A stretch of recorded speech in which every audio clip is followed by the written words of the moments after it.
Welcome back to Fireside Rangers. I'm your host, Anthony Rivardo, joined by my co-host, Eric Wilson. And once again, the Rangers came out on top with a 2-0 series lead in the Eastern Conference Finals over the Tampa Bay Lightning. A huge Game 2 victory, 3-2 win at home for the Rangers. I'm hyped. I know all of you listening are hyped. Eric, how are you feeling today?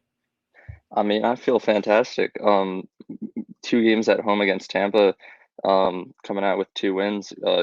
For that to happen, we had to play perfect, and we did. So I'm thrilled to be up on top. And the biggest part that got us those two wins is our goalie, Igor Shesterkin. As you guys know, he's been playing phenomenally against Tampa. Both games only led in two goals. This first game, he had a 949 save percentage, and this one, Tampa came out looking a little better than game one, and he walked away with the 935 save percentage, which is still amazing.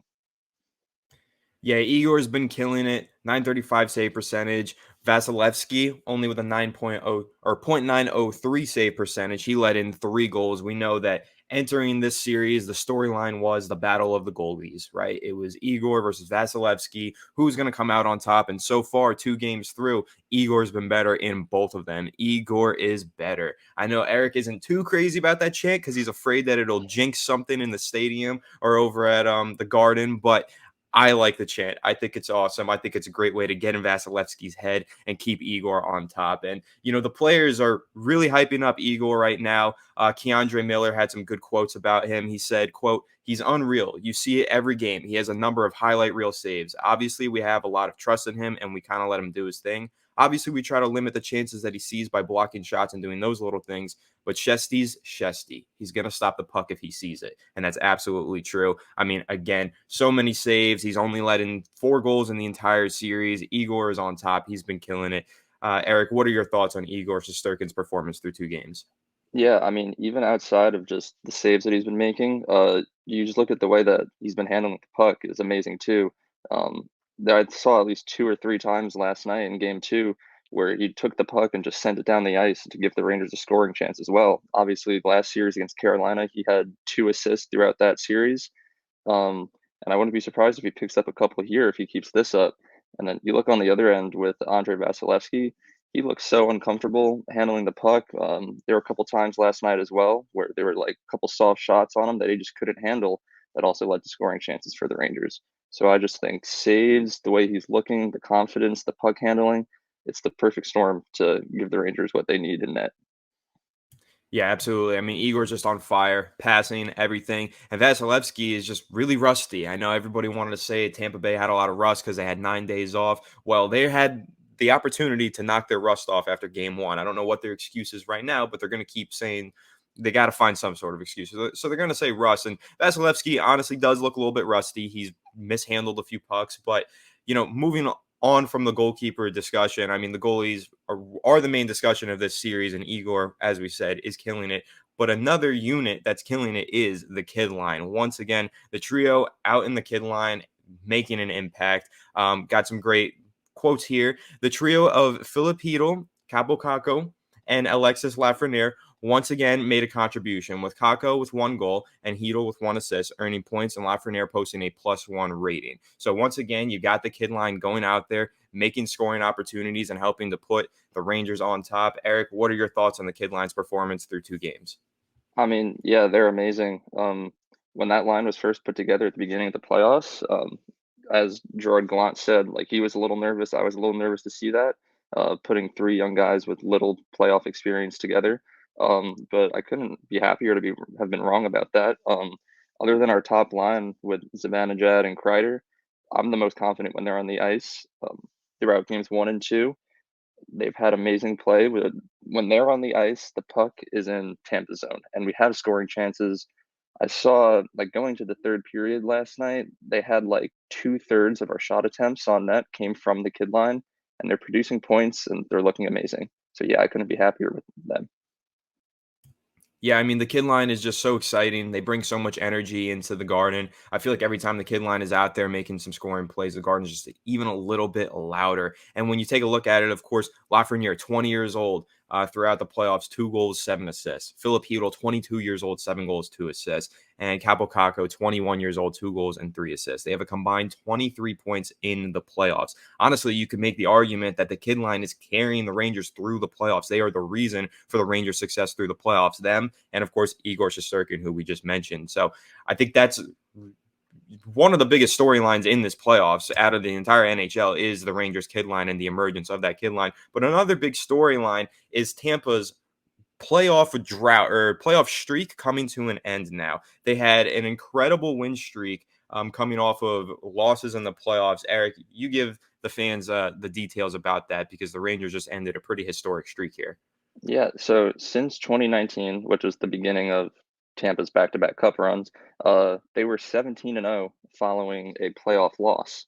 So every time they hadn't lost back-to-back games in 3 years.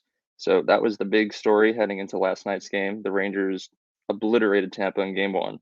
So everyone was saying, how is Tampa going to come back from this? How are the Rangers going to be able to stop them from continuing that streak? And through amazing goaltending from Igor Shesterkin and great defensive play from guys like Fox, Miller, Trouba, we were able to break that streak. So I am proud to say that the Tampa Bay Lightning are now 17-1 following a playoff loss since 2019, which is a great thing that we accomplished. Yeah, an incredible accomplishment. And the Rangers also have their own streak that's alive right now. This was their 8th straight home win in the playoffs, an incredible feat. And, we're all just hoping that if this series does happen to go the distance, at least we've got the home ice advantage. So we've got those home games, and we know how great the Rangers have been at home, which is just perfect. And there's a lot of other great stats following this game. When holding a 2-0 lead in a best-of-7 series, the Rangers have a series record of 11-2 and 6-1 when starting at home. So again, that home ice advantage is crucial for the Rangers. 6-1 when starting at home with the 2-0 series lead. Historically, this is looking really good, but we don't want to get too wrapped up in history because we know that the Tampa Bay Lightning just did the exact same thing. They got really wrapped up in history, and then look at this streak that just came to an end. But Eric, what is your thoughts on the impact of the Garden being at home, having the home ice advantage for the Rangers? I mean, I think it's insanely important to the Rangers. As you've seen throughout these playoffs, the Rangers are stellar at home, but on the away side, not so much. We've only won 2 away games um, these playoffs. So going into Tampa for the next 2 games, it's going to be extremely important for us to pick up at least one win there. So then we can head back home for game five and hopefully close out the series there, or worst case scenario, game seven. Um, and if we do pull this off and make it to the finals, there is a chance that if the Edmonton Oilers come out on top, we will have home ice advantage in the finals, but not against Colorado. But that's for the future. We'll worry about that when we get there. For now, I think it's just extremely important for the Rangers to keep up our great home play against Tampa and hopefully pull off a few wins on the road. Yeah, and looking ahead, that we got to take it one game at a time. Got to finish each job before we move on to the next one. But looking ahead to these upcoming away games in Tampa, who is your player to watch, Eric? Who is your number one player to watch? For me, it's Mika Zibanejad. I think he's been on a complete tear these playoffs. He scored his 9th goal of the playoffs last night, extending his home goal streak to 6 games. Now, again, that's the home goal streak. We're talking about how much better the Rangers are at home, and Mika Zibanejad has been great at home, but we need to see everybody take it up a notch even on the road against Tampa. Only 3 players in NHL history have recorded a longer such streak in a playoff year. Zibanejad has goals in 6 of his last 7 games and points in 7 straight contests. For me, he's been the MVP of these playoffs. Mika Zibanejad is on an absolute tear. But Eric, who is your player to watch entering Game 3 on the road against Tampa?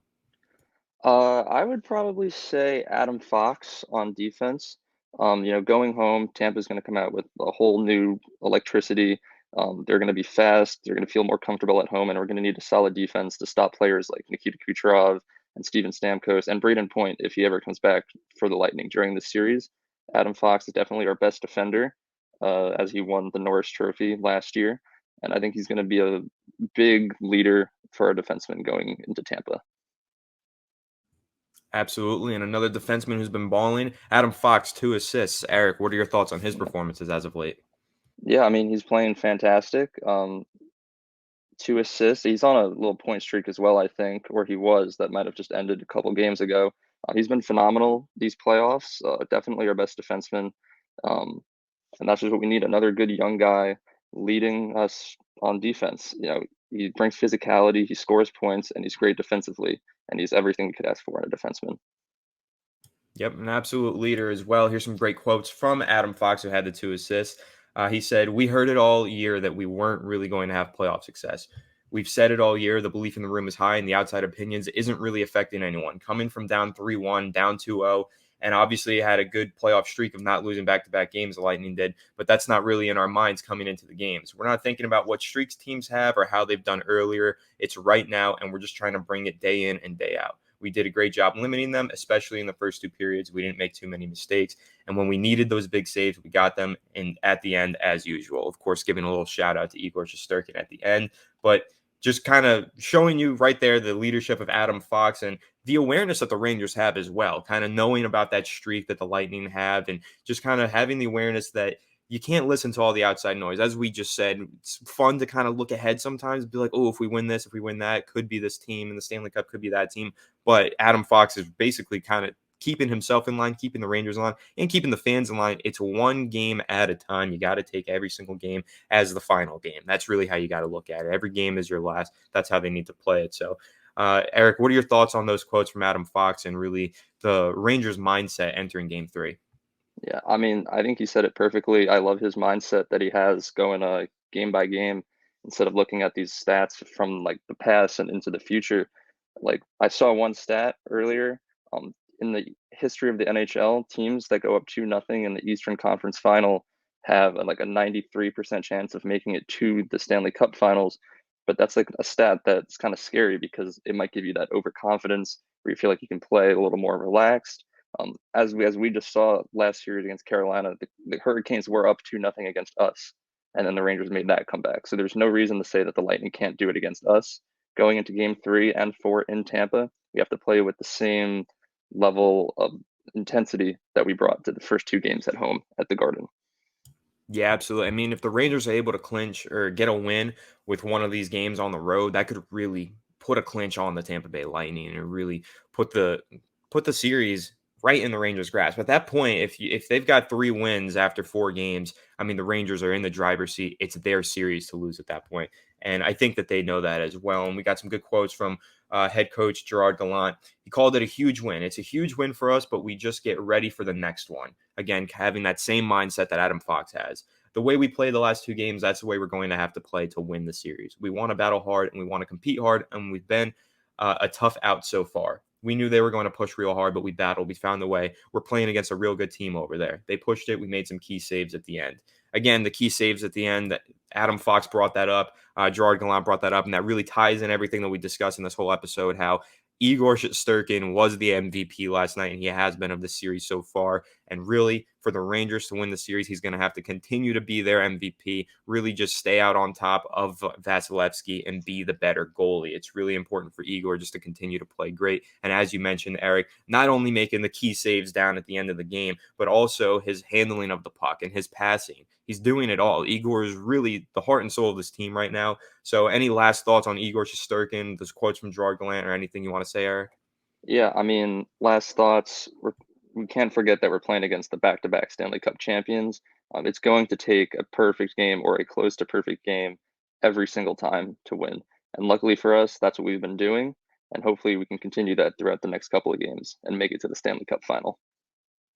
Absolutely. That is the hope. That is the dream. And I can't wait for Game 3. Can't wait to see if the Rangers come out on top of the Lightning once again. So make sure to leave a like if you enjoyed this video. Comment down below. Score predictions for the next game. Who's your MVP of the series so far? Igor, Zibanejad, Adam Fox? Who is it? And what do you think of the quotes that we shared in this video down below? Make sure to subscribe if you're new. Ring the bell so you don't miss a video. And we'll catch you in the next one. Have a good one. And let's go Rangers. Let's go Rangers.